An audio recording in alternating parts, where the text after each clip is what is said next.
Hello and welcome to Gabriel's 3D Printing. Today we'll be looking at this giant snake uploaded by Sloshbauer. First things first, we're going to go down here to developer notes to see if they have any specifications. And they don't say too much on the print settings, but that's more than fine. Shouldn't be too difficult for us to figure out those settings.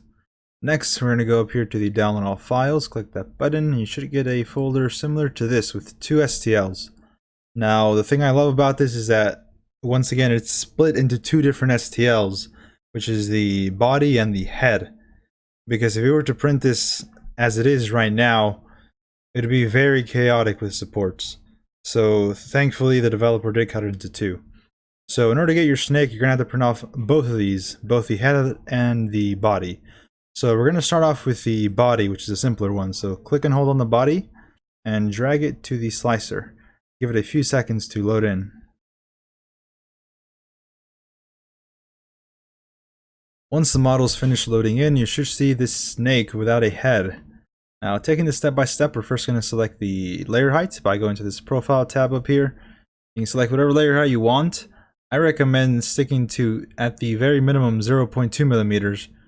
But if you want to have a crisper and nicer, cleaner snake, choose 0.16 or 0.12. For me, I don't really care about snakes, so I'll just select the 0.2 millimeter. If this pops up, click on the discard changes to erase all previous profile modifications.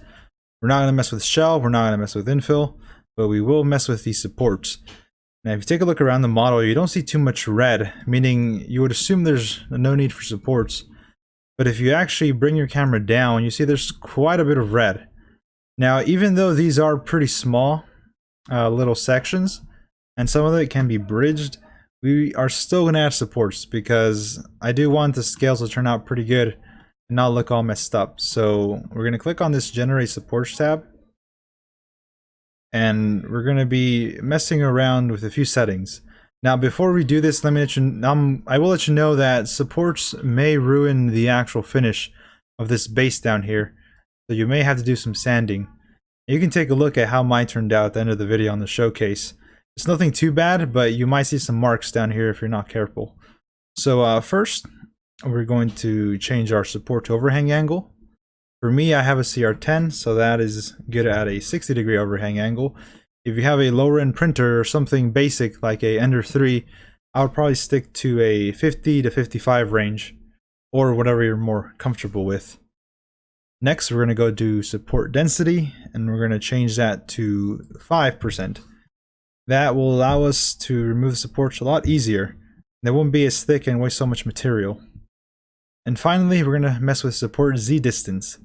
We are going to change that number from 0.2 to 0.26, which will separate the gap from the actual bottom of the base to the top of the support.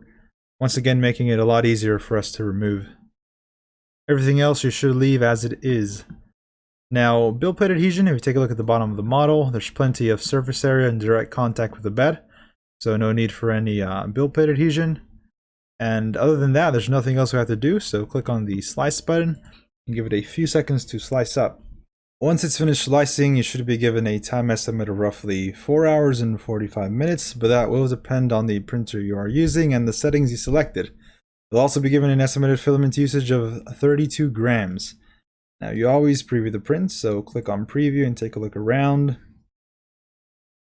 And everything looks pretty good. Like I said, the support's a little funky here, as I selected 60. But if you have something lower, then you'll be more than fine. So these definitely shouldn't be too hard to remove. Pretty simple and straightforward. Like I said, they may leave a mark down here if you're not careful when removing them, so you may need some sanding. And now off to the head.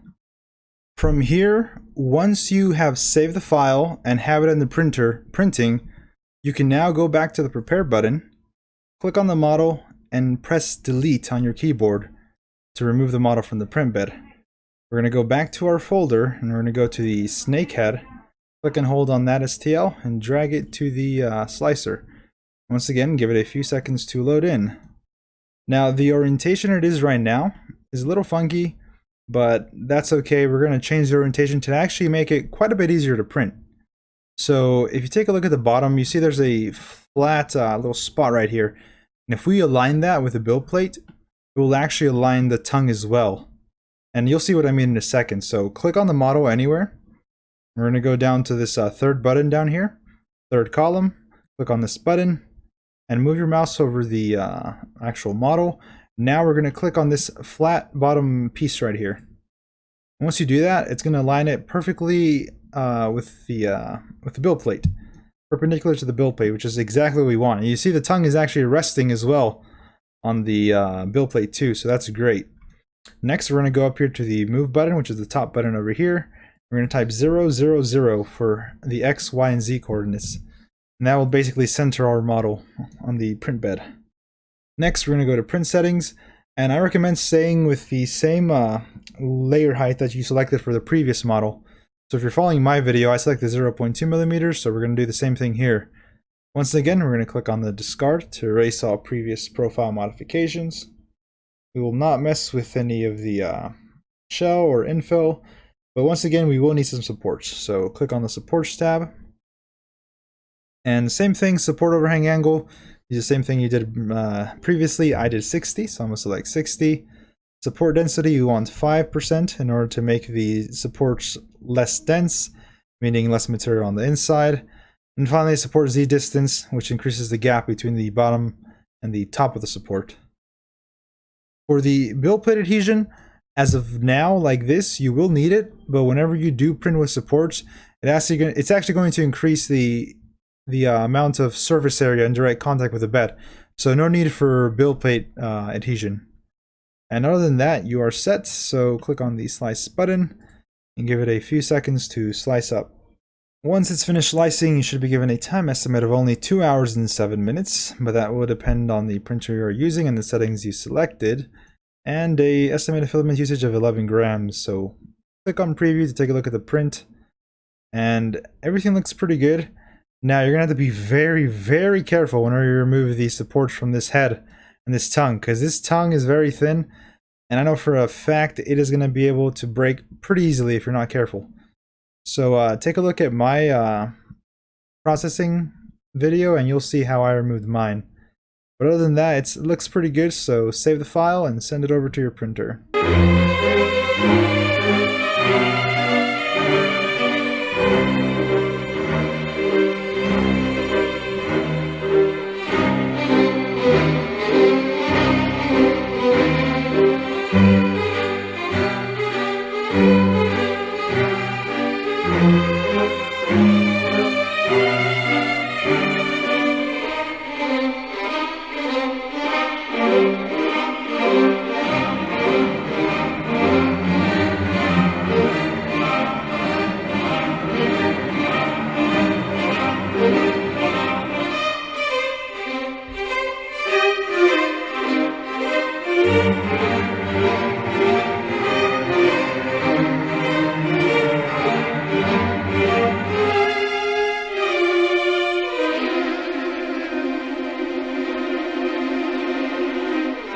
Here's the model straight off the print bed.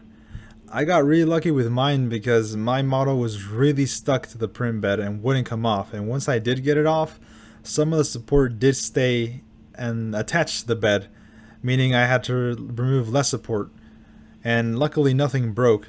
Now you do have to be very, very careful when removing support, especially with the tongue, because the tongue will break with any small amount of force. So I advise you to be very, very gentle. The best and easiest way to actually remove supports for the head portion is to grab a pair of pliers and basically cut the support into small pieces. Simply grab those wire cutters and snap away as much as you can. This is going to take some time, but do be very careful and gentle.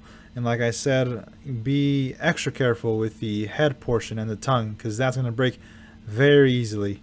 So just clip away the support and bend and twist until it's completely free.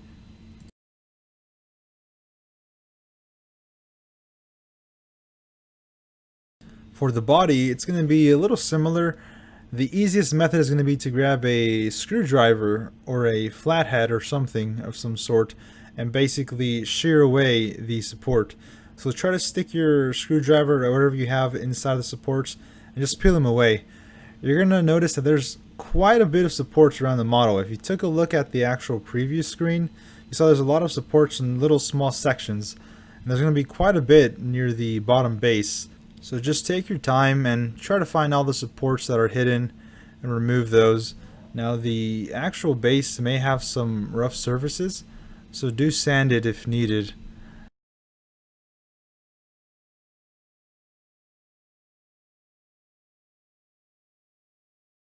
The assembly is pretty straightforward.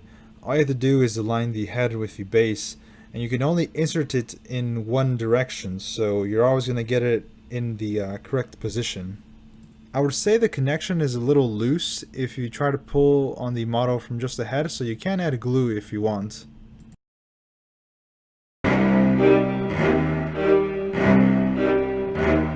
Here's the model once processing has been completed. Everything turned out pretty good and there are no defects whatsoever. The model is very well made and there's so much detail, especially with these scales. The only thing I would do differently is use a smaller layer height if I were to give this model to a friend or a buddy. Everything looks pretty good as it is right now, but I wish it was just a little bit crisper, so I would select a layer height of 0.16 or 0.12 rather than my 0.2 millimeters. Overall, this is a great model and I do recommend it for anybody who wants a little snake.